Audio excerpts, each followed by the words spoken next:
Appreciate it. As all, congratulations, obviously, with a win, 41-19. Game started fast for you, but then never really kind of got into a rhythm. And I know that's something you're looking for your team to do, and that is maintain some momentum throughout a game.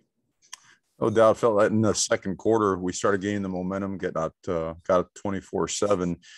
Then gave up a field goal, had a chance there to score before halftime, or at least getting in position to attempt to score. And, penalty that we need to avoid and can't have. Third quarter was not a good quarter for us. They had completely controlled the ball in the third quarter. I believe we had 6, 7, 8 plays. The fourth quarter continues to be a bright spot for us. We end up winning it. I think it was 17 nothing, or maybe they scored. I'm not sure, but the fourth quarter was a real bright spot. But the stuff in between is the stuff that we continually we got to get better. It's the bottom line. There's too many inconsistencies in the middle there that we should be and can be better at. So we got to go to work. I know one area that you always want your team to be good at, that is few penalties. You had 9 penalties tonight. Some of them were costly, huh? Yeah, we did. We got a lot of turnovers. We were +5 there, but we countered that with 9 penalties, which is something that's out of character for us. And we know it's not good enough. And sometimes I think a couple of them were out of aggressive play, but a couple other ones you got to be able to avoid. And one of them was selfish, but, we're going to have to teach it better, demand it better, demand more from our guys, and get better results. Your defense kept Arizona in front of you. Only one real explosion play. I think that was 35 yards to Berryhill. Otherwise, made them work for it. I bet defensively your team made Arizona work for what they had to get, and then didn't get many points out of those yards. Yeah, we gave up some yards. They were on the field for 80-plus plays, which is way too much. We got to do a better job controlling the football. Felt again in the first half we made the most, or at least for the most part, made the most of our possessions and scored. But then that third quarter, that certainly was, again, something we got to improve upon. Like I told the players in there, it's like, you're not going to apologize for winning 41-19, but you're going to attack it the right way. You're going to look at the errors that you can get better at, the deficiencies that you need to improve upon. Knowing that when you're in conference play, all these games are playoff games, you got to understand, if you have a chance to really take the momentum, you got to take it, because all these teams have really good football players. And if you allow a team to continually make plays and get in there, you could find yourself in a dogfight. And credit to Arizona and their coaches and their players, played a real tough game. But in the fourth quarter, when we felt we finally took control of the game and closed it out. It's good to see Kayvon Thibodeaux come back onto the field for you and play. I know he played a few downs, not a lot, but the difference maker was Noah Sewell. Holy cow, 14 tackles. And when he brings it hard. Yeah, Noah was awesome. Had 14 tackles all over the field, brought in every which way, in the running game, pass game, and pass rush. Kayvon really improved a lot this week, and we figured we'd, he really felt good and wanted to try it. With the load management, again, limit on there, we were thinking 6 to 10 plays. I think we got somewhere in that neighborhood, maybe 9. And really feel good about how he's going to be for this upcoming week. So, those two certainly were bright spots for us today. Verone McKinley continues to be a dominant football player back there. Bennett Williams, can't say enough about his play since the beginning of the season. Today with 2 picks and one of them being a pick 6. Mikael Wright getting a pick in there as well. Nate Hukalani getting a pick. Overall, just I think it's the first time we've had 5 interceptions in a little bit. So turnovers a bright spot. Winning the fourth quarter, bright spot. A lot of stuff to improve upon. A lot of guys playing good minutes too. Brandon Dorless, we called his name a lot. Trevor Maai, Micah Rotten-Sewell. I mean, you're getting a lot of good play from a lot of different guys, though, and more depth. You're building more depth. Got to. At this time of year, things happen. You guys go down. Brandon Dorless continues to be a really disruptive football player. Works hard at it in practice. He practices like he plays, and the vice versa. So it's showing up every single game. But yeah, you mentioned a bunch of guys. Really proud of Trevin. I mean, Trevin has really worked himself into being a really good football player. And that sack there on the boot where he had to chase the quarterback down, gather himself. I mean, that's a quarterback's hard to bring down now. And Trevin gathered himself really well, came to balance, got a little chunk of that jersey, was able to pull him down to secure the sack. So really proud of him and the rest of the guys. All right, Coach, 4119. Those questions I got for you. I know you got a lot of other folks wanting to ask you some things. We'll let you go and say thanks for your time. Okay, I appreciate you, brother. Go Ducks. Go Ducks. All right, we'll open it up to questions, and we'll start with James Carpia from the Oregonian. Mario, just to clarify on KT, because he appeared to go down a little awkwardly there, obviously left and got taped up and then came back in the sneakers. Did he not re-aggravate the ankle, or it looked like he might have? So was that— No, I don't think it'll completely feel normal all the time, but there was no re-aggravation of an injury. You know, with him, it's just been load management, and we reached that. And so that's why we pulled him out. Now, whenever we pull a guy out that does have some type of nick or an injury or whatnot, we try to always advance them with either some form of, I don't know. And in his case, it was wearing a different set of shoes. Some guys might actually do some rehab work on the sideline, but everything right now with him is from a load management standpoint and not a re-aggravation of his ankle. Jerry Thompson, Ducks Illustrated. Congratulations, Coach, on the win. Were you expecting going into the game Anthony Brown carrying the ball as much as he did? And did you see some times that maybe he should have pitched it? Well, the first one was the one, and, you know, he knows that, you know, he had the pitch, his pitch key was told him to go ahead and do so, but he tried to make a play. He's made some really good decisions with that before. That was one I know he'd like to have back. You know, our run game, we do involve the quarterback a lot, and sometimes we call it thinking that he will, and sometimes we call it thinking that the back will get the ball. And they changed up a couple of their looks, not by much, but enough where he carried it probably a couple more times than we thought he would be. But that's always going to be part of the plan. You know, we run the quarterback. He's a big guy. He's a physical guy, and he likes it. It gets him going. So we certainly part of our game. Eric Scopel, 247 Sports. Coach, it seemed like it was tough to get off the field on third and fourth, especially. Any trends on those downs that you need to, I guess, address and work on this week? Oh, you just said it. I think you just said it for me. So certainly.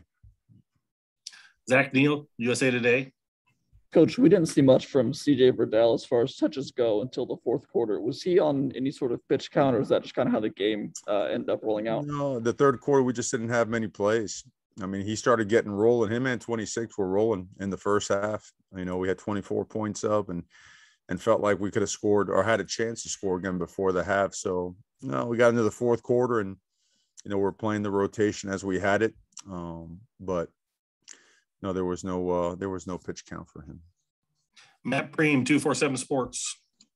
Yeah, Mario, you said this team was inconsistent. What do you attribute that to? What was holding you guys back, you feel like? Oh, it's ourselves. There's no excuse for it. It's been we typically get what we emphasize, and we've been emphasizing starting fast, and we've been starting faster. We've been emphasizing the fourth quarter, and we have gotten better there. And then, you know, we really hit home how in game one, you know, last week, how after a fast start, we kind of got in a rut there in the middle.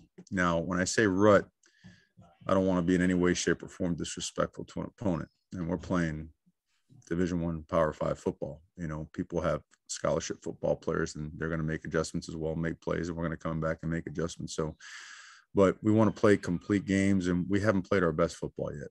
And, you know, our players, you know, they watch ball. You look around the country today, you look at some of the teams that lost games, really, really prominent football teams and programs coming out on the wrong side of the win column because games got tight, quarters weren't finished, drives weren't finished, you name it. And, you know, you really gotta pour yourself in a preparation, and we do. And then preparation's got to turn into execution. We've got to tune that up. We know that. And so the good thing is we can do it after going 1-0, getting a win. Guys are enthused to get back to work, and that's what we'll do. Max Torres, Ducks Digest. Coach, we saw a lot of Jackson Powers Johnson tonight, you know, rotating in at both guard spots. What did you see from him this week that maybe went into him seeing so much more action? Yeah, well, we've been seeing all at camp with him and during spring, just a big physical guy. The guy plays the game the way it's supposed to be played. Him and a couple other guys are they're right there. They're scratching, you know, for playing time. He popped this past week and a half, and it merited him playing. Again, his physicality is something that, you know, we really like, and we feel is going to continue to help our offensive line and our run game. James. All right, we've talked for weeks now about 12 personnel and matching up to it defensively. Last week was an issue, matching up on the edge in particular. Tonight it was the edge, it was the interior. How do you feel like you guys can go about fixing this when you're going up against a Stanford team next week who all they do is run 12 and 13 personnel, and it's been a problem for 4 weeks running? Yeah, well, we didn't do a very good job. Didn't set edges consistently enough. There were periods in the second quarter and then in the third quarter where we gave up some chunk yardage right up the gut. It's technique, it's physicality. We're going to be real honest with our guys and go to work and make sure that everything we do is geared towards betterment and improvement. We've seen good play before from our guys. Bottom line is we got to coach it better. We got to demand it more from each other and get it done. So we've got football players that are good enough to do it. We just got to get it done. Jared Denny, Scoop Duck on 3. Hey, Mario, sorry if I missed this, but was Noah okay? It looked like maybe a shoulder thing when he went down. Yeah, he got dinged up a little bit, but there's nothing serious with him. He finished the game fine. Eric Scopel, 247 Sports. Coach, kind of the last 2 sequences there with Ty, it seemed like you guys were pretty aggressive. Was that just to get him more opportunities running your offense, or kind of what behind that sequence? Yeah, I think sometimes people misunderstand play calling late in the game. We don't have many opportunities to get these young guys reps, and that's the only reason we're running those plays and being aggressive, like you mentioned. They don't get these opportunities back. And just like a week ago, Ty was thrown in there during an important part of the game during relevant time. We've got to get those guys ready no matter what the situation is. And I know that the game is, you know, a lot of times when you have a game like that, you may just sit on the ball and run it out, but these are opportunities, live football against some good football players that we want to take advantage of. And that's what we did. Matt. Yeah, both Bennett and Verone for another game in a row. They're around the ball a lot, creating turnovers. What is it about those 2 guys and their ability to make plays for your defense when you need it? They're spending a lot of time in the film room now. You know, Coach Yates has done an unbelievable job with those guys, and they are hungry. They're hungry to be great. You know, they know that we could be an excellent defense. They understand the game so well. They have such a positive effect on others. They're ball hawks. On top of that, too, they're physical. They get downhill in a hurry, and they get guys on the ground. They're really good tacklers. But they're exactly what you want back there in the secondary and on your football team. We have time for 2 more. James. Mario, do you feel like this team is almost too emotional at times, that rides the highs a little bit too much? When you talk about some of the lulls and how you start off strong, and sometimes you get a score and you get a quick takeaway and you get a score again, but then you hit a lull because, you know, they feel pretty good at that moment, and you close really nicely. Do you think emotion is part of that? So. No, I don't think so. I'm not quite sure in terms of understanding a question like that, in terms of being emotional. That's not really, I don't think so. But I respect your question. I just don't think so. Last question, Eric. Yeah, Coach, Keith really got a lot of snaps tonight. I'm curious, and obviously you haven't watched film, but just early assessments on how he played, and obviously a player that's going to be asked to do a lot this season. Got to watch film, see how he did. I know there were some bright spots, saw him around the ball a bunch. I know there's probably some mistakes and some things that you want to correct and some plays you'd like to have back, but he plays hard, man.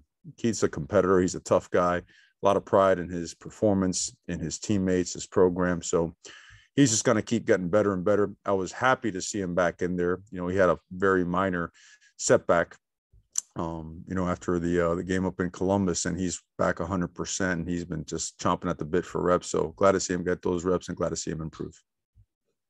Thank you, Coach. Appreciate your time. Congrats on the win. Okay, guys. Thanks for being there tonight, guys. Appreciate you guys. Have a good one and be safe.